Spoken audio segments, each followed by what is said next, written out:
ప్రభునామమునకు స్తోత్రములు. క్రీస్తునందు ప్రియమైన దేవుని బిడలారా, మరొకసారి మనమంతా ఈ రీతిగా కలుసుకోవడానికి ప్రభు మనకు సహాయం చేశారు. అందును బట్టి ఆ దేవాది దేవునికి స్తోత్రాలు చెబుతూ ఈ సమయంలో ఒక వాక్య భాగాన్ని మనం ధ్యానం చేద్దాం.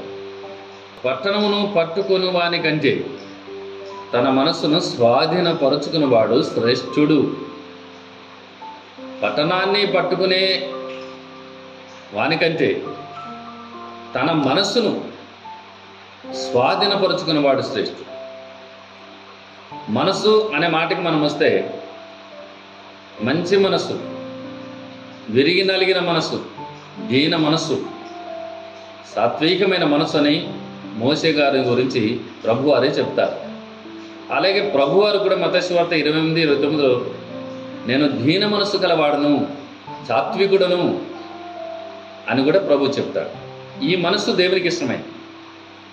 కొందరి మనస్సులు దుష్ట మనస్సు, చెడు మనస్సు, చెడు బుద్ధి.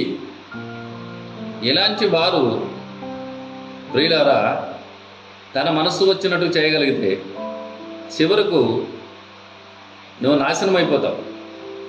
కనుక నీ మనసును నువ్వు కంట్రోల్ పెట్టుకోగలిగితే, పట్టణాన్ని పట్టుకునే దానికంటే నీ మనసును నువ్వు కంట్రోల్ చేసుకోగలిగితే అదే నీకు ధన్యకరం. అతి కృప దేవుడు మనకు సహాయం చేయనుగాక. ఆమేన్.